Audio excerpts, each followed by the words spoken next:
série sur l'autorité du croyant. Et je vais lui donner le titre « L'autorité s'exerce aux portes ». On va étudier ce matin, on va prendre le temps de voir ce que la parole de Dieu nous dit sur l'exercice de l'autorité.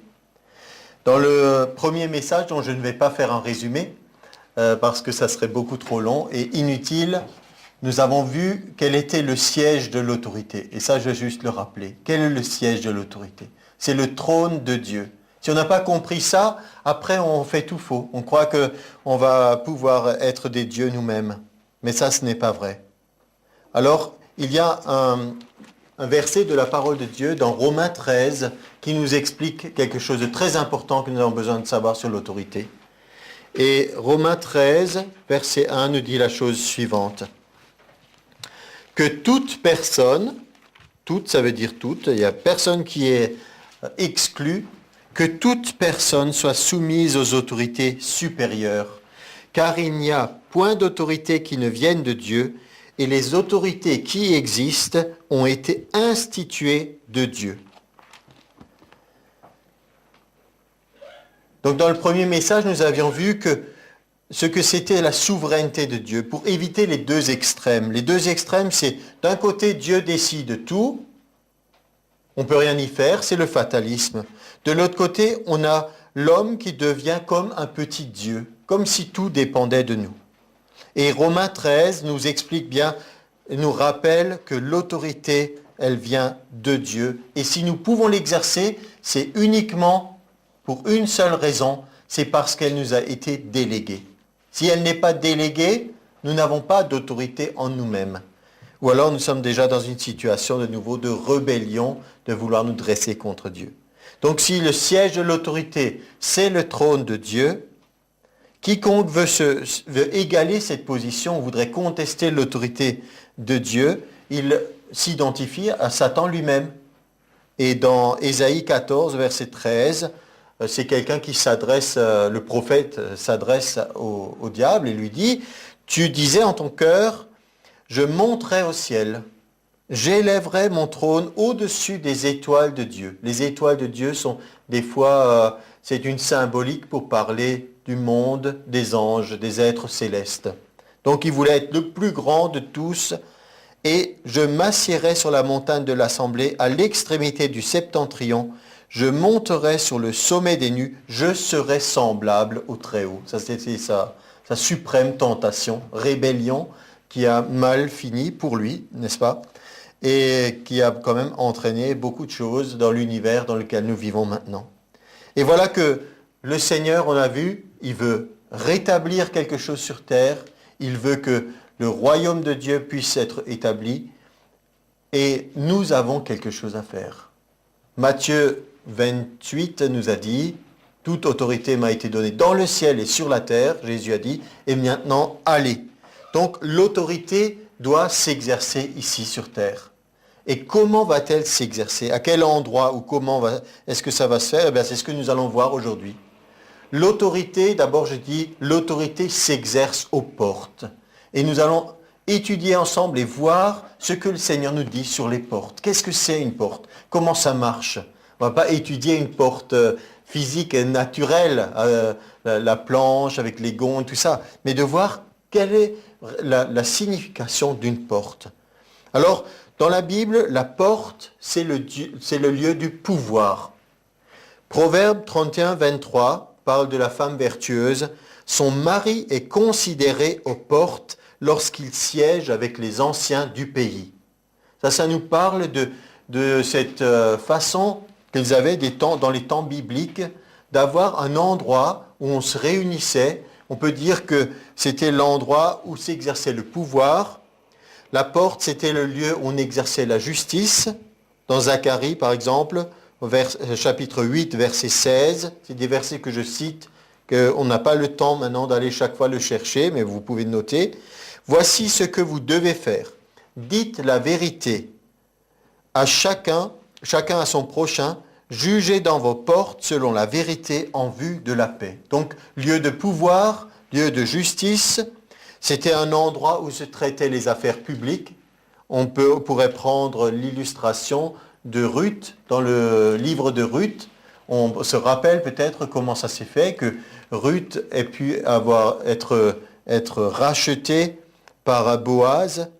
Et donc il nous est dit, déjà Boaz dit à Ruth au chapitre 3 verset 11, « Maintenant ma fille, ne crains point, je ferai pour toi tout ce que tu diras, car toute la porte de mon peuple sait que tu es une femme vertueuse. » Donc constamment on a cette expression de la porte qui représente alors toutes les personnes importantes, les sages, les anciens, tout ce qui représentait des gens qui avaient de l'autorité ou du pouvoir. Et donc Boaz, il monte à la porte, il s'y arrête, c'est pas n'importe quelle porte, c'est là où ça se passait, les affaires se traitaient. Et voici celui qui avait le droit de rachat, dont Boaz avait parlé, vint à passer. Boaz lui dit, approche, reste ici, toi un tel. Il s'approcha, il s'arrêta. Au verset 10, et il explique, voilà, il y a cette femme, Ruth, et j'aimerais la prendre pour épouse. Et vous êtes tous témoins aujourd'hui, et tout le peuple qui était à la porte, les anciens disent, nous sommes témoins. Et c'est de cette façon que les affaires se traitaient. Et donc, on pourrait passer beaucoup de temps à étudier toutes ces choses, l'Ancien Testament, de voir comment ça marchait, mais d'une certaine façon, pour nous, c'est à la fois une illustration, et c'est aussi un côté un peu historique, qui n'est pas l'essentiel de ce que nous voulons voir ce matin. Mais de voir déjà que si l'autorité s'exerçait aux portes dans ces temps-là, il y a aussi une autorité qui s'exerce pour nous. Et donc, par exemple, nous avons nos propres portes. Notre personne même, nous avons une porte. On peut dire que nous avons la porte de notre cœur. Ça vous rappelle quelque chose dans Apocalypse 3:20, quand il est dit « Je me tiens à la porte et je frappe ». C'est vraiment une belle illustration de voir que Jésus se tient à la porte de notre cœur. Et nous avons l'autorité sur la porte. Et ça, c'est extraordinaire de réaliser. Et ça remet les choses à leur juste place. De voir que Dieu Tout-Puissant, d'après certains, bon, il sauve qui il veut, et celui qui lui déplaît est perdu, etc. Mais non, nous voyons qu'au contraire, Dieu s'approche, il frappe, il essaye d'entrer, il essaye de communiquer, et c'est à nous de répondre. Je me tiens à la porte et je frappe. Si quelqu'un entend ma voix et ouvre la porte, nous avons cette capacité d'ouvrir la porte, c'est-à-dire la communication avec Jésus. J'entrerai chez lui, je souperai avec lui et lui avec moi. C'est nous qui choisissons. De la même façon que si vous avez une maison, vous avez une porte, c'est vous qui choisissez qui entre et qui sort. Vous n'êtes pas obligé de laisser rentrer quiconque. D'accord? C'est important. Et aussi de voir pour vous-même. Pensez pas seulement, on peut penser au côté naturel pour l'illustration, mais ce qui est plus important, c'est pour vous-même. Qu'est-ce que vous laissez entrer? Est-ce que vous veillez sur vos portes, sur vos entrées et vos sorties? Alors par exemple, l'Ecclésiaste donne cette illustration, il dit dans l'âge, dans la vieillesse, les portes, il parle des oreilles, il dit les portes, voilà, les battants se referment, c'est-à-dire que les gens, quand ils vieillissent dans le naturel, ben souvent il y a un début de surdité qui commence et puis on entend moins bien. Mais ça m'a fait penser à ce que Jésus avait dit dans Marc, chapitre 4 et verset 24. Il avait dit, prenez garde à ce que vous entendez. Vos oreilles sont vos portes. Par là entrent les choses que vous voulez laisser rentrer. Parce que des fois on dit ça entre par une oreille, ça ressort par l'autre. Vous pouvez décider pour certaines choses, je n'y prête pas attention, vous l'avez entendu, mais vous ne le laissez pas venir en vous. Ou alors vous l'entendez et vous l'acceptez. Des fois, comment ça marche le commérage, hein? On entend une rumeur, on la dit, on l'amplifie, on la déforme, des choses comme ça. Mais nous pouvons décider qu'est-ce qu'on va en faire. Des fois, on ne peut pas s'empêcher d'entendre, mais on peut empêcher la chose de commencer à s'installer en nous. Donc, prenez garde, il a dit, à ce que vous entendez. Et ça nous rappelle aussi le verset de la foi. La foi vient de ce qu'on entend. À l'inverse, on peut dire aussi, si vous ne gardez pas vos portes, la peur vient aussi de ce qu'on entend. Si quelqu'un dit des paroles effrayantes, peut-être il n'y a aucune raison dans le naturel pour laquelle vous deviez être effrayé ou angoissé. Mais si vous avez laissé entrer à ce moment-là, vous avez une responsabilité. Responsabilité, ce n'est pas pour nous écraser, pour dire nous avons de l'autorité sur ces portes. Ce sont les premières portes où nous devons exercer de l'autorité. Comment exercer de l'autorité sur le monde entier, sur juger les anges et faire plein de choses, si on n'est même pas maître de ce qui entre en nous, et si on n'est pas maître de ce qui sort de nous. Dans 2 Chroniques 23, 19, j'ai trouvé intéressant cette illustration de ce verset. Il plaça les portiers aux portes de la maison de l'Éternel, afin qu'il n'entrât aucune personne souillée de quelque manière que ce fût. Le temple devait être le lieu de la sainteté, où vraiment l'Esprit de Dieu pourrait habiter. Et nous, ne sommes-nous pas le temple du Saint-Esprit ? Est-ce qu'il ne faudrait pas justement veiller à ce que des portiers soient en place ? Alors chacun verra comment il va pouvoir développer ça, de sorte que certaines choses ne puissent pas venir en nous. Première parole de Dieu à quelqu'un qui était dans une situation bien difficile, c'était Caïn, comme il commençait à nourrir des mauvais sentiments à l'égard de son frère. Le Seigneur lui dit dans Genèse 4, 7, « Certainement, si tu agis bien, tu relèveras ton visage. Et si tu agis mal, le péché se couche à ta porte. » Le péché se couche à la porte, ses désirs se portent vers toi, mais toi domines sur lui. Ça veut dire, le péché, il est peut-être là, devant. Peut-être, effectivement, tu l'as sous tes yeux ou au niveau des oreilles, mais tu peux choisir de ne pas le laisser entrer. C'est une possibilité. De la même façon que il y a aussi une parole pour la bouche. La bouche peut être une autre porte de notre être. Dans le psaume 141, celui-là, je vais le chercher, le psaume 141, verset 3, j'ai trouvé la chose suivante. « Éternel, mets une garde à ma bouche, veille sur la porte de mes lèvres. » Donc ce n'est pas seulement ce qui entre, mais aussi ce qui sort. C'est ce que Jésus disait. Il disait, ce n'est pas ce qui entre en l'homme, il disait dans le naturel, ce que vous mangez, qui souille l'homme, mais c'est ce qui en sort, des mauvaises choses qui peuvent en sortir.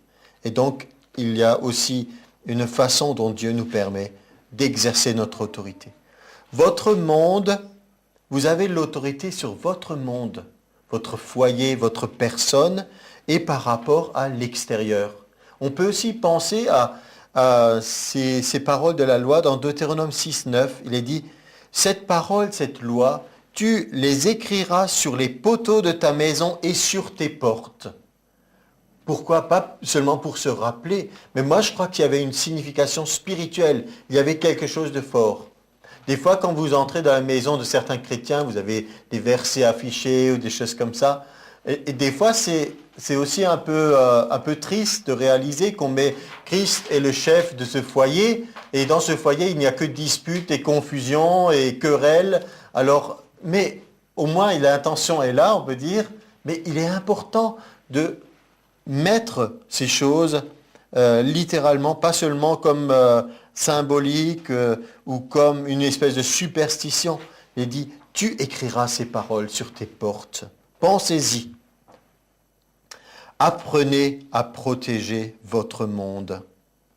Votre monde, ce que vous aimez, votre foyer. Il nous est dit aussi, ça c'est aussi par rapport à l'Ancien Testament, dans Exode 12, 23, « Quand l'Éternel passera pour frapper l'Égypte et verra le sang sur le linteau et sur les deux poteaux, l'Éternel passera par-dessus la porte. » Quand on applique le sang, littéralement, le sang de Jésus est puissant pour nous garder aux portes. Je ne veux pas seulement vous donner des instructions en disant « il faut garder vos portes, il faut que vous ayez de la discipline, il faut que vous fassiez attention à ce qui entre dans vos oreilles ». Ce n'est pas ça le message. Le message c'est « vous avez autorité ». L'autorité ici, elle est dans le sang. Si le sang est sur les portes, l'Éternel passera dans le sens que le destructeur, il ne permettrait pas au destructeur d'entrer dans vos maisons pour frapper. C'est quand même une parole de Dieu importante ici. Donc non seulement protéger, mais aussi, on peut dire, la porte, c'est aussi le symbole de la protection de vous-même, de votre intimité. Jésus avait dit, entre dans ta chambre et ferme la porte. Et là, tu auras un temps avec ton Père céleste, qui ne regarde personne d'autre. Il peut y avoir d'autres moments d'intimité. Nous, je pense, on ferme les salles de bain quand vous êtes sous votre douche. Les parents doivent fermer leur chambre à coucher des fois pour être seuls, pour être dans l'intimité. Et non seulement l'intimité, mais aussi apprenez à protéger votre monde et le miracle de Dieu qui est en train de se faire. J'ai vu, et ça m'a un peu impressionné, j'ai vu que le prophète avait donné instruction à la femme. Vous savez l'histoire de la femme qui était endettée et il lui a dit « Prends des vases et puis l'huile ne cessera pas de couler. » Elle avait rassemblé beaucoup de vases et puis il a dit « Maintenant ferme la porte. » Et je me suis dit « Pourquoi cette précision, ferme la porte ?» Avant que le miracle n'ait lieu, il fallait que la porte soit fermée. Je me suis dit, est-ce que c'est parce que les voisins ne devaient pas en profiter ou c'était quelque chose qui se passait entre elle et Dieu suite à la parole du prophète. Ce n'était pas pour n'importe qui. Et des fois, en ne fermant pas la porte, en parlant à tout le monde, moi je crois que Dieu va me guérir ou ceci, cela, vous allez ouvrir justement la porte pour que plein de personnes vont dire, mais non, tu ne peux pas y croire, tu ne peux pas attendre ça, et Dieu ne va pas le faire, etc. Donc, apprenez à protéger votre miracle. Vous avez l'autorité sur la porte. On utilise aussi souvent ce verset, il dit, ne jetez pas vos perles au pourceau, gardez ce qui est précieux pour vous. Vous avez l'autorité sur cela. Donc, on pourrait passer beaucoup de temps encore, on pourrait étudier beaucoup de versets, mais je voulais simplement établir ça. L'autorité s'exerce aux portes. Maintenant, voyons un deuxième aspect. Il existe une porte, et c'est la porte du ciel. C'est une bonne chose, ça. Et nous avons une révélation du ciel. Nous avons des paroles de Jésus, parce que lui, il était au ciel. Des fois, des gens disent, oui, mais on ne sait pas ce qu'il y a après, jamais personne n'a été de l'autre côté. Nous connaissons quelqu'un qui vient de l'autre côté, qui a été ici et qui est retourné. Il est retourné, mais il continue de communiquer avec nous. Quelqu'un a dit avec humour, une fois un prédicateur, il a dit à quelqu'un qui contestait le fait, est-ce qu'on peut entendre Dieu, est-ce qu'il est réel, etc. Mais je viens de lui parler il y a 5 minutes, comme quelqu'un qu'on vient de voir à l'instant. Et donc, Jacob a eu dans Genèse 28, 17 une expérience extraordinaire que nous n'avons pas souvent, mais nous avons la réalité de ça, même si nous ne le voyons pas. Mais lui, il a vu quelque chose. Dans 28, 17, on va prendre ce passage. Moi, je voudrais que vous soyez vraiment enthousiasmés d'entendre Genèse 28, 17. Des fois, on a l'impression, nous, on est là sur terre, Dieu, il est là-haut, très loin. Jacob, réalisez bien, il n'était pas né de nouveau, il n'avait pas la Bible comme nous, il n'avait pas entendu des dizaines ou centaines de messages, il n'avait pas le Saint-Esprit comme nous avons, mais il a vécu quelque chose. Il a été à un endroit, il nous est dit, l'Éternel, au verset 16, Jacob s'est éveillé. Il avait un rêve. Certainement l'Éternel était en ce lieu. Moi, je ne le savais pas. Il eut peur et dit que ce lieu est redoutable. C'est ici la maison de Dieu. C'est ici la porte des cieux. Il avait trouvé la porte du ciel. Vous imaginez? La porte du ciel. Il y a des gens qui cherchent ça. Ah, où est-ce qu'elle est? Lui, il avait trouvé la porte des cieux. J'étais impressionné de voir dernièrement, ça nous servira d'illustration, de faire rien qu'un petit inventaire du nombre de fictions qui sont faites actuellement sur les portes des cieux, les portes des étoiles, les portes du temps. Et les gens cherchent, et moi ça me parle de Dieu. Ça me parle du fait que l'être humain cherche naturellement à s'élever d'une condition où il ne serait que animal. On est plus que ça. Chaque être humain devrait le sentir en lui. Il doit y avoir une communication avec ce qui est céleste. La porte, elle doit être quelque part. Alors, même les gens qui sont peut-être pas du tout chrétiens, mais ils cherchent des histoires, ils rêvent, ils imaginent qu'il puisse y avoir des communications dans d'autres dimensions, dans d'autres, toutes sortes de choses. Je suis impressionné par le nombre de fictions qui existent sur ce thème. Mais qu'est-ce que ça nous prouve à nous? Qu'il y a une réalité. Il y a une réalité. Et ici, Jacob disait, c'est ici la porte des cieux. Il a vu la porte des cieux. Il a vu la communication. Quelle est la nature de son songe? C'est au verset 12. Une échelle était appuyée sur la terre. Son sommet touchait au ciel. Et voici les anges de Dieu montaient et descendaient par cette échelle. N'est-ce pas formidable de réaliser qu'au verset 13, l'Éternel se tenait au-dessus d'elle et il dit, je suis l'Éternel. Il se présente, je suis Dieu. Et il y a une communication. Il y a une communication entre le ciel et la terre. Rappelez-vous que dans l'Ancien Testament aussi, il y a des gens qui, peut-être ils connaissaient cette histoire de Jacob, mais eux n'avaient pas fait l'expérience. Alors dans quelle situation ils étaient? Ils se voyaient juste dans cette situation, le ciel est fermé. Nous, on ne voit pas la porte des cieux. On ne la voit pas, Jacob l'avait vue, mais pour nous, elle est où? Alors l'idée c'était, Seigneur, si seulement tu pouvais déchirer les cieux et descendre. Les prophètes priaient dans leurs écrits et disaient, Seigneur, mais déchire les cieux et viens. Et lorsque le Seigneur Jésus a dit, je vois maintenant les cieux ouverts, Jean 2, il a fait directement référence à Jacob. Ils ont très bien compris ce qu'il voulait dire. Il voulait dire, moi je vois clairement la porte des cieux, mais pour eux c'était insupportable, parce qu'ils avaient déjà établi un tel système religieux que pour eux c'était impensable de dire, non seulement il voit la porte, et on va voir dans un instant, il va plus loin, il dit, je suis moi-même la porte. Et ça c'était quand même un peu trop pour eux. Dans Jean 10, nous voyons tout cet enseignement de Jésus, très intéressant, sur la porte. Jean 10. En vérité, je vous le dis, celui qui n'entre pas par la porte dans la bergerie, mais qui y monte par ailleurs, est un voleur et un brigand. Mais celui qui entre par la porte est le berger des brebis. Le portier lui ouvre, les brebis entendent sa voix, il appelle par leur nom les brebis qui lui appartiennent, et il les conduit dehors. Lorsqu'il a fait sortir toutes ses propres brebis, il marche devant elles, et les brebis le suivent parce qu'elles connaissent sa voix. Elles ne suivront point un étranger, mais elles fuiront loin de lui, parce qu'elles ne connaissent pas la voix des étrangers. Vous avez lu avec moi? Mais au verset 6, il nous est dit que lorsque Jésus a fait cette parabole, personne n'a rien compris. Jésus leur dit cette parabole, mais ils ne comprirent pas de quoi il leur parlait. Alors si vous avez compris, vous êtes un peu plus loin que les gens du temps de Jésus. Vous avez peut-être reçu de la part de Dieu une révélation. Mais lorsqu'il leur parlait de ça, il nous est dit, personne n'a rien compris. Alors qu'est-ce qu'il a fait? Verset 7.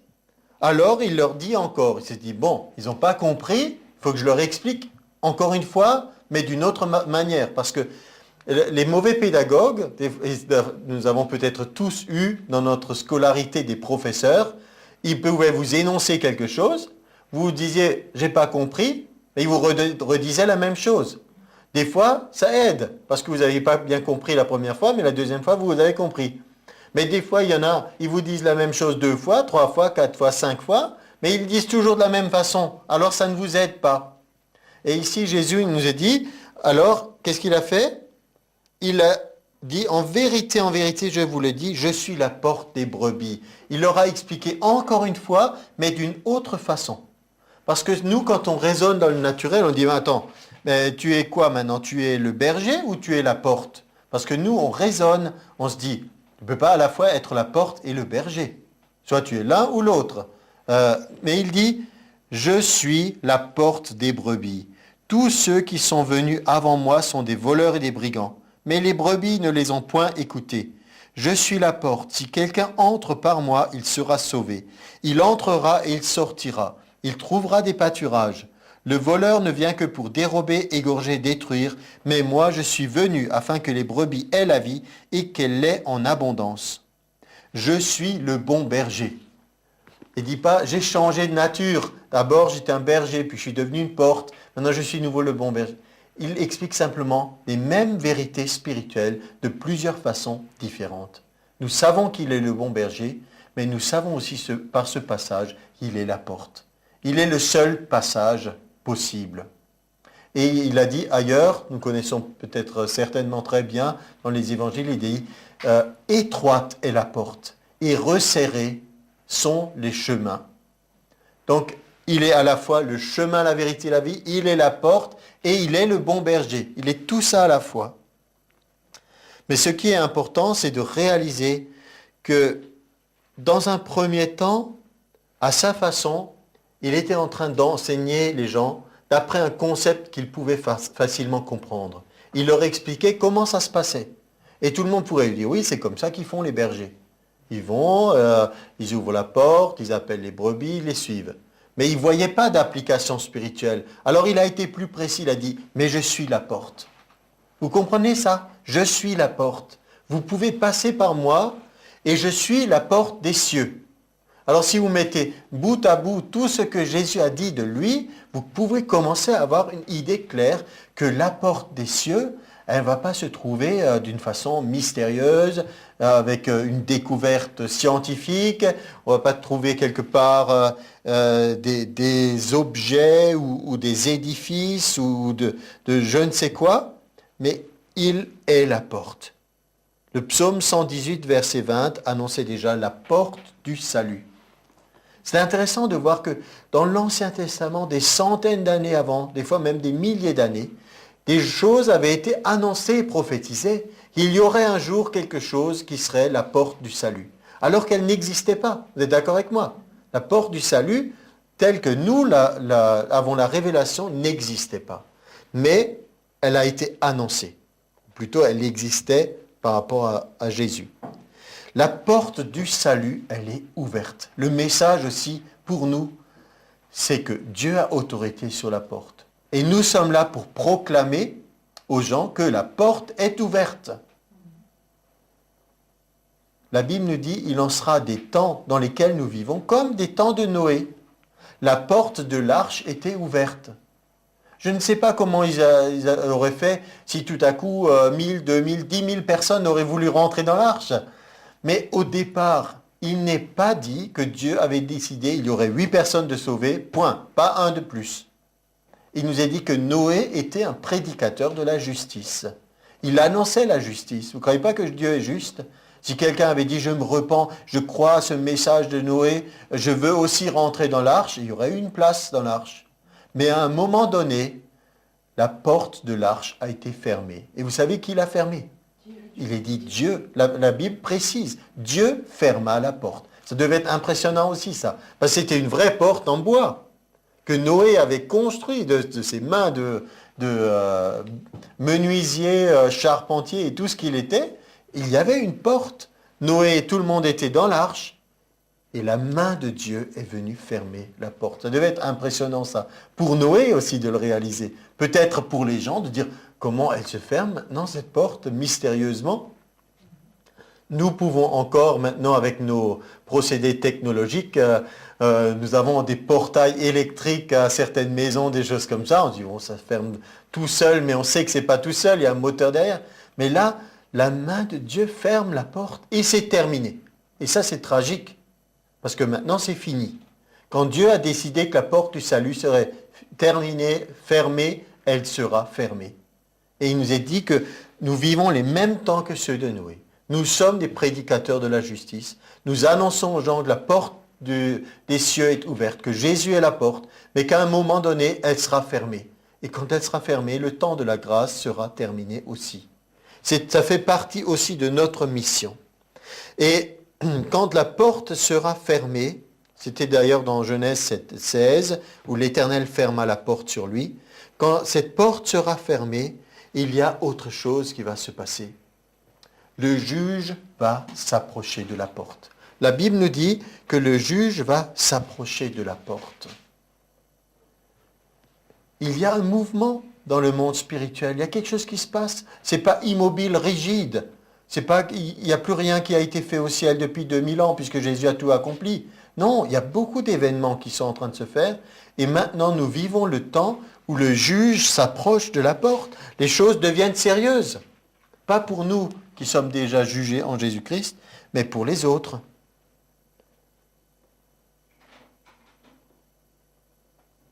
Nous avons cette promesse de Dieu pour nous, que non seulement maintenant, nous connaissons la porte, nous pouvons expérimenter certaines choses, nous communiquons avec le ciel, mais maintenant, nous voulons aussi exercer l'autorité pour permettre à d'autres d'entrer.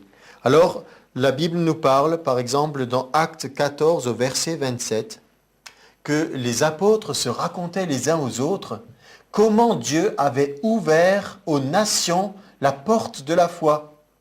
C'est aussi une porte qui était fermée. Vous pourriez trouver, on pourrait en parler pendant des heures encore, tout ce qui parle dans la Bible des portes. La porte de la justice, la porte de l'espérance. Ici, il nous est dit que la porte de la foi a été ouverte aux nations. Nous vivons dans ce temps où Dieu a décidé d'ouvrir la porte de la foi aux nations. Pendant tout un moment, la porte était ouverte pour Israël. Après, Dieu a décidé que maintenant, les nations, tout le monde pourrait avoir accès à la foi. À ce moment-là, les disciples ont commencé à agir pour que la parole soit répandue et pour qu'il y ait un accès efficace pour la parole. Nous pouvons voir ça dans 1 Corinthiens 16, au verset 9. C'est les exhortations de Paul, souvent à la fin de ses épîtres, quand il disait encore les dernières recommandations. Il disait une porte grande et d'un accès efficace m'est ouverte. Les adversaires sont nombreux. Alors il expliquait un peu à ses partenaires, veillez, demeurez fermes, priez pour moi. Nous voyons ça aussi dans Colossiens, au chapitre 4 et au verset 3. Priez en même temps pour nous, afin que Dieu nous ouvre une porte pour la parole, en sorte que je puisse annoncer le mystère de Christ, pour lequel je suis dans les chaînes, et le faire connaître comme je dois en parler. Moi, je crois que si Paul avait pris cette précaution d'écrire aux Colossiens qu'il était important de prier pour lui, pour qu'une porte s'ouvre, pour nous aussi, c'est une réalité. C'est notre responsabilité aussi de prier pour que des portes soient ouvertes. Sinon, ça sert à quoi que Dieu ait fait tout ça s'il n'y a pas d'accès? Imaginez, d'un côté, vous avez des gens qui meurent de faim, vous avez une porte, de l'autre côté, il y a des provisions en abondance. Mais si la porte ne s'ouvre pas, s'il n'y a pas de communication. Mais c'est la réalité. Nous avons tous les trésors, de la richesse de la parole, et d'un autre côté, il y a mon peuple qui périt par manque de connaissance. Il faut qu'il y ait des portes, il faut qu'il y ait des passages. La porte, c'est un passage. C'est une capacité que Dieu nous donne de passer d'un monde à l'autre. Du monde spirituel, nous amenons des réalités dans le monde matériel.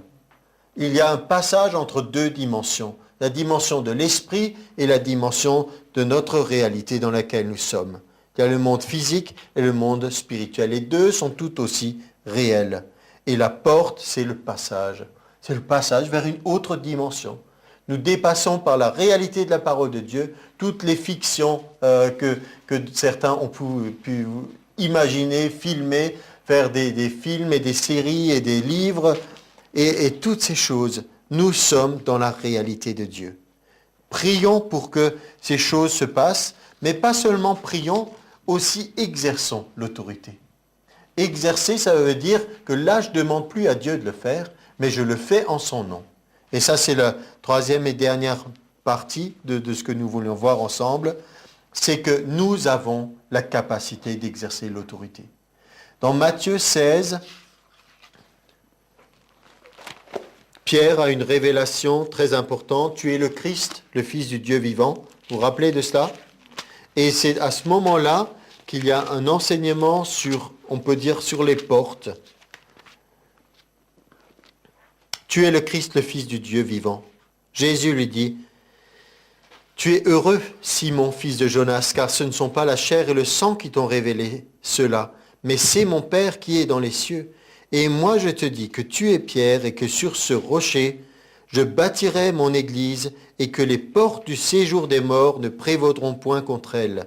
Il y a maintenant une confrontation entre le royaume de Dieu et les portes du séjour des morts. Le séjour des morts a aussi ses portes, son siège d'autorité, l'endroit où s'exerce la puissance du séjour des morts. Et Jésus dit, l'Église n'aura pas à craindre les portes du séjour des morts. Mais au contraire, c'est nous qui allons dominer ces portes du séjour des morts. Je bâtirai mon Église et les portes du séjour des morts ne prévaudront point contre elle. Et je te donnerai les clés du royaume des cieux. Nous connaissons la porte, mais avec la porte vient souvent aussi la clé. Si on n'a pas la clé, ça ne sert à rien. Mais il nous donne les clés du royaume des cieux. Quelles sont ces clés? Moi, j'ai ici, c'est simple, les clés du royaume des cieux, 2 points. 2 points, ça veut dire l'explication, c'est ce qui vient après. Ce que tu lieras sur la terre sera lié dans les cieux. Ce que tu délieras sur la terre sera délié dans les cieux. Voilà l'exercice de notre autorité aux portes. Nous lions et nous délions. Nous sommes dans des endroits où on entend tout le temps des paroles négatives, mauvaises, jamais rien ne se fera, Dieu n'agit pas, les gens ne veulent rien de Dieu. Nous sommes en train de lier. On parle mal de notre nation, dit les Français sont comme ci, les Français sont comme ça, et nous continuons de lier encore et encore. Et il n'y a rien qui se passe. Au contraire, si nous exerçons notre autorité et que nous permettons au royaume de Dieu de se manifester, si nous agissons contre les portes du séjour des morts, à ce moment-là, nous verrons des changements. Il y a plusieurs choses aussi, des références. Dans Job 17, 16, il y avait une révélation des portes du séjour des morts. Il parlait du séjour des morts, là où on va quand notre corps s'arrête de fonctionner. Mais plus que ça nous parle d'une réalité, d'un royaume des ténèbres et là où la mort a triomphé. Mais vous savez que les choses ont changé maintenant. Jésus y est allé. Et il a les clés. Il a pris les clés. Nous pouvons le lire ça dans Apocalypse 1, verset 18. Qu'est-ce qu'il dit? J'étais mort et voici je suis vivant au siècle des siècles. Je tiens les clés de la mort et du séjour des morts. Il tient les clés et qu'est-ce qu'il fait ici? Il donne les clés à Pierre, mais pas seulement à Pierre, comme j'ai déjà eu l'occasion de dire. Nous ne croyons pas à cette imagerie populaire de Saint Pierre qui est à la porte du paradis. Ce n'est pas la réalité. Pierre, comme chaque être humain qui fait partie du royaume de Dieu, peut recevoir des clés, une révélation que par tes paroles tu lis, tu délies, par tes paroles tu agis, tu exerces l'autorité et tu permets l'action de Dieu dans ce monde. Donc, il tient les clés de la mort et du séjour des morts. Il nous le donne. Dans Apocalypse 3.7 aussi, il est dit « Voici ce que dit le Saint, le véritable, celui qui a la clé de David, celui qui ouvre et personne ne fermera, celui qui ferme et personne n'ouvrira. » Ici, il nous est dit que c'était la clé de David. Elle appartenait à David dans le sens de la révélation. David était un précurseur, ancêtre de Christ et aussi une image de l'homme selon le cœur de Dieu. Il y a beaucoup de David dans ce qui allait venir concernant Jésus, parce qu'il y a eu des prophéties à ce sujet qu'il serait fils de David. Mais ici, la réalité, c'est qu'il tient les clés. Une petite illustration que j'ai trouvée intéressante, c'est que dans ce que nous considérons comme des fausses religions, dans les traditions humaines, il y a des fois des choses qui nous éclairent aussi sur la parole de Dieu. Par exemple, le dieu des portes chez les Romains s'appelait Janus. Quelqu'un a entendu parler de lui? Il est représenté avec 2 visages, l'un tourné vers le passé, l'autre vers le futur. À Rome, son temple principal a la particularité d'avoir les portes ouvertes en temps de guerre et fermées en temps de paix. Alors, on peut dire que Janus est le gardien de la porte des enfers. C'est intéressant de voir ce qui est présent dans les mythologies, parce qu'il y a une part de réalité, et des fois une part de réalité de la parole de Dieu qui veut être détournée au profit d'idoles de toutes sortes.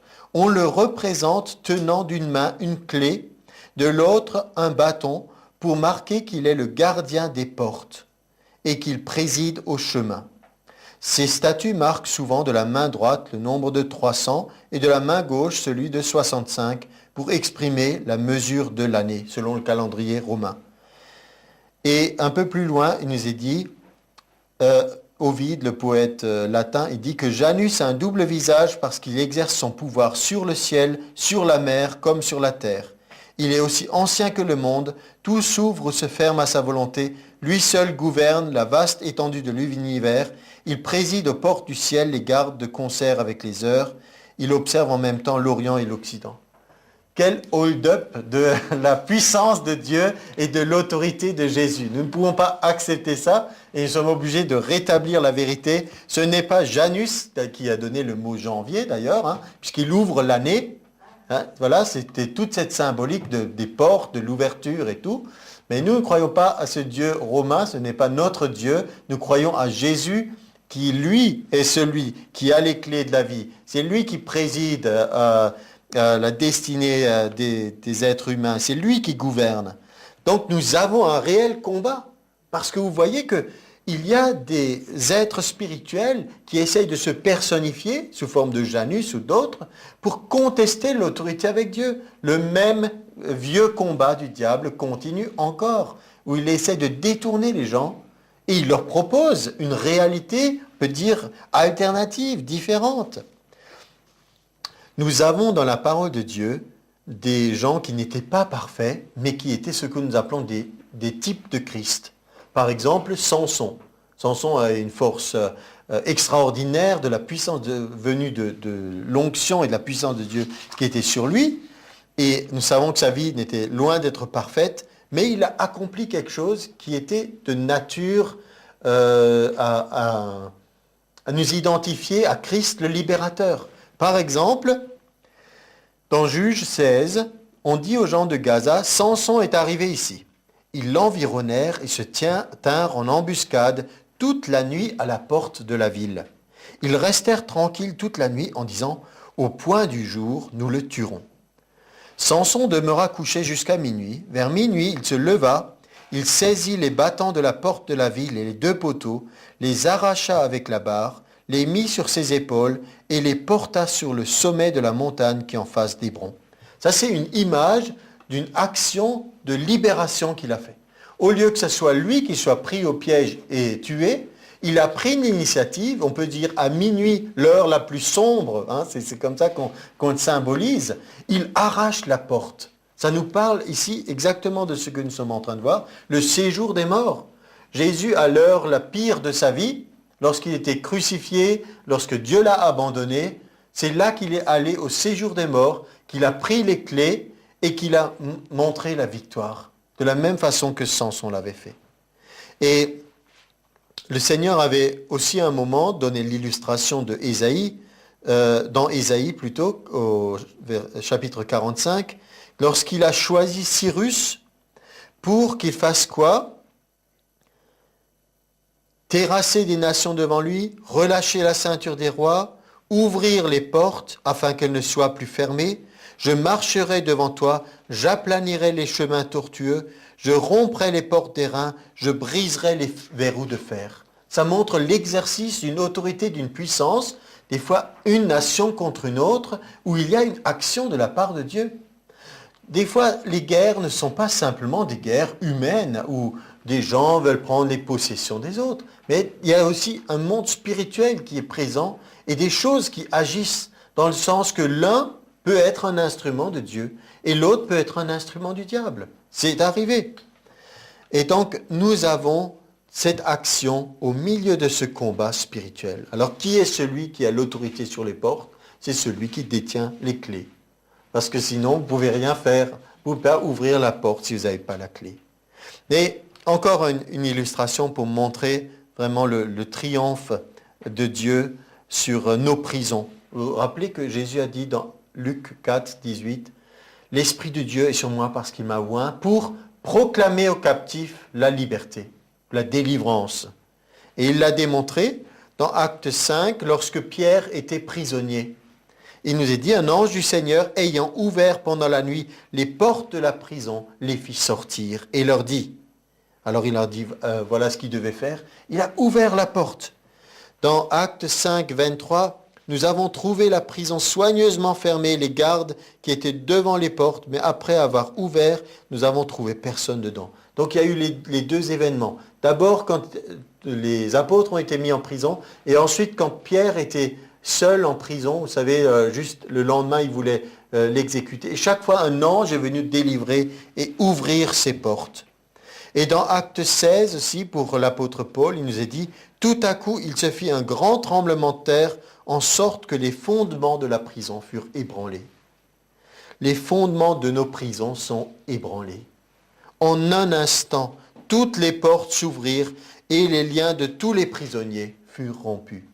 Je voudrais vous laisser, pour terminer, avec cette pensée que nous n'avons pas besoin de croire pour une évolution lente et à force de persévérance, au bout de nombreuses années, nous arriverons finalement à nous libérer, ça et là, de quelques chaînes. Ce n'est pas l'idée de Dieu.